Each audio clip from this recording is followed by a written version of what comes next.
રાજકોટની કે જ્યાં સિવિલ હોસ્પિટલ મહિલા તબીબને માર મારવાનો સમગ્ર મામલો સામે આવ્યો છે। આ સમગ્ર મામલે સિવિલમાં મહત્વની બેઠક યોજાઈ છે તો પીડીયુના ડીન રેસિડેન્ટ અને સિનિયર ડોક્ટર પણ હાજર રહ્યા। Senior medical officer Ashwin Ramani સામે ફરિયાદ અને આ કાર્યવાહી થઈ શકે અશ્વિન રામાણી સામે દાખલારૂપ કાર્યવાહી કરવાની ખાતરી આપવામાં આવી। અગાઉ પણ રામાણી સામે આવી અનેક ફરિયાદો આવી છે। સિવિલના સુપ્રિન્ટેન્ડન્ટ દ્વારા પણ કહેવામાં આવ્યું તો રામાણીની બદલી કરવા બેઠકમાં જુનિયર તબીબોએ માંગ કરી છે।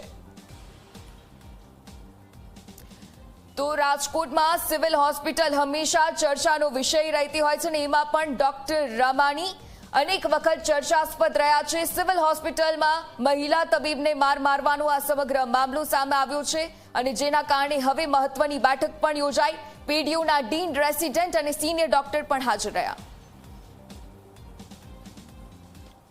આમાં સ્ટ્રોંગ પગલાં જ લેવામાં આવશે એની હું તમને ખાતરી આપું છું। દાખલારૂપ કાર્યવાહી આપણે નિર્ણય કરીને હા કાયદાની જોગવાઈ મુજબ આપણે અત્યારે તો કોલેજ કાઉન્સિલને નિર્ણય લઈ અને પછી અમે મોકલીશું જે નિર્ણય છે। ઇન્સિડન્ટ ન થાય એના માટે જ આ મીટિંગ બોલાવી છે અને હવેથી ન થાય એવી રીતના જ પગલાં લેવામાં ડોક્ટર છે તે ડ્રિંક કરેલા હતા જોતા એવું લાગે છે। એનો કોઈ પ્રૂફ નથી અત્યારે મારી પાસે એટલે એ વિશે હું કંઈ કમેન્ટ નહીં કરી શકું। અગાઉ પણ આ ડોક્ટર વિરુદ્ધ ફરિયાદ આપને મળેલી છે છતાં પણ કાર્યવાહી નહીં થઈ ત્યારે આજે કાર્યવાહી કરેલી છે બેન અત્યાર સુધીમાં અનેક વિવાદો સિવિલ હોસ્પિટલમાં આવ્યા છે। દવાની હેરફેરની વાત હોય અનેક કૌભાંડો સામે કોઈ કાર્યવાહી અત્યાર સુધી થઈ નથી।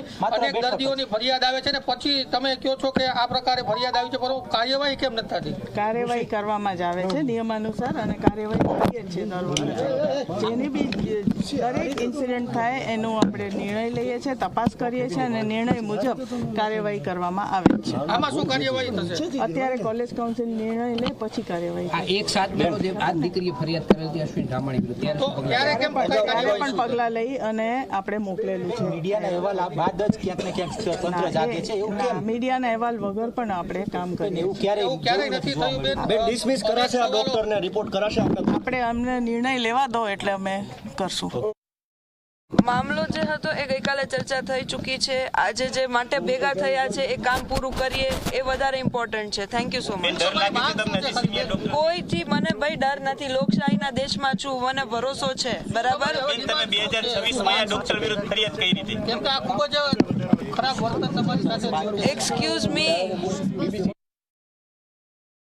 રાજકોટ શહેરના સિવિલ હોસ્પિટલની અંદર ગઈકાલે રાત્રિના સમયે જે વિવાદ સામે આવ્યો છે, જે બબાલ થઈ હતી સિનિયર ડૉક્ટર દ્વારા જે રીતના મહિલા તબીબ જે રેસિડેન્ટ ડૉક્ટર છે તેમને લાફો માર્યો હોવાનો જે વિડીયો છે તે સામે આવ્યો છે અને વિડીયોની અંદર જે રીતના કહીએ કે જે અભદ્ર ભાષાનો પણ ઉપયોગ છે તે કરવામાં આવતો હતો અને આ સમગ્ર મામલો સામે આવતાની સાથે જ તમામ રેસિડેન્ટ ડૉક્ટરો છે તે હડતાલ ઉપર ઉતર્યા હતા। પરંતુ જે ઘટના આખી બની હતી, જે મહિલા તબીબ સાથે આ પ્રકારે વર્તન કરવામાં આવ્યું હતું, તેમના પિતા અત્યારે આપણી સાથે જોડાયા છે, તેમની સાથે જ સીધી વાત કરીશું। જે રીતના ગઈકાલે તમારી જે દીકરી અહીંયા મહિલા તબીબ તરીકે ફરજ બજાવી છે તેમની સાથે જે વર્તન કરવામાં આવ્યું ને ત્યારબાદ વિરોધ હતો, ગઈકાલે રાત્રે ફરિયાદ પણ દાખલ કરવામાં આવી છે, શું કહેશો આખા મુદ્દા લઈ? મારી દીકરી ડૉક્ટર ક્રિશાલ સિંગાડા સાથે ડૉક્ટર અશ્વિનભાઈ રામાણીએ ગઈકાલે ગાળાગાળી કરી અને એને મારવાનો પ્રયત્ન કર્યો। ગઈકાલે પોલીસ સ્ટેશને જે મેં એફઆઈઆર દાખલ કરેલ છે અને આજે ડીન સાહેબ સાથે હેડ ઓફ ધ ડિપાર્ટમેન્ટ સાથે આજે 10 વાગે અત્યારે મિટિંગ છે, પણ આ બાબતે સરકારે ખાસ વિચારવું પડે કારણ કે મારી દીકરીની સલામતી કોના હાથમાં મારે સોંપવાની? સરકારી કોલેજમાં મારી દીકરી ફરજ બજાવે છે તો મારી દીકરીની સલામતી શું? એટલે આ બાબતમાં હર્ષભાઈ સંઘવીએ પણ પર્સનલી રસ લેવો પડે અને મારી દીકરીને માટે એને કાંઈ પણ કરવું પડે। જ્યાં સુધી મારી દીકરી આ કેમ્પસમાં છે ત્યાં સુધી રામાણી સાહેબ જે અહીંયા ફરજ બજાવે છે તો મારી દીકરી સલામત નથી। એટલે એ બાબતે હર્ષભાઈ સંઘવીએ આમાં કાંઈ ને કાંઈ એક્શન લેવા પડે અને પ્રફુલભાઈ પાનસરિયા જે આપણા આરોગ્ય મંત્રી છે એને પણ આમાં આ બાબતમાં દખલગીરી કરી અને આ બાબતનો સત્વરે નિકાલ લઈ આવવો પડે।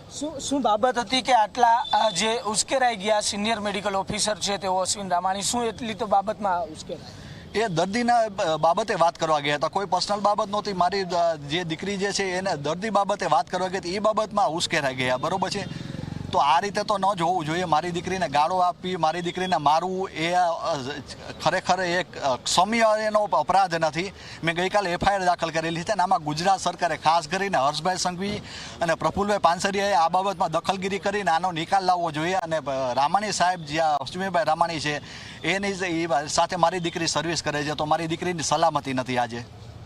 શું માંગ છે, શું કાર્યવાહી થવી જોઈએ આખા મામલાની અંદર? નહીં, જે કાયદાકીય કાર્યવાહી હોય એ આરોગ્ય મંત્રીશ્રીએ કરવી પડે અને ગૃહમંત્રીશ્રી જે બહુ સારું કાર્ય કરે છે ગુજરાત માટે, એને પણ આ બાબતમાં દખલગીરી કરીને એક સારી સરાહનીય કાર્ય કરવું પડે અને ગુજરાતમાં એક દાખલો બેસાડવો પડે ટૂંકમાં કે એ મેડિકલ કોલેજ આ છે.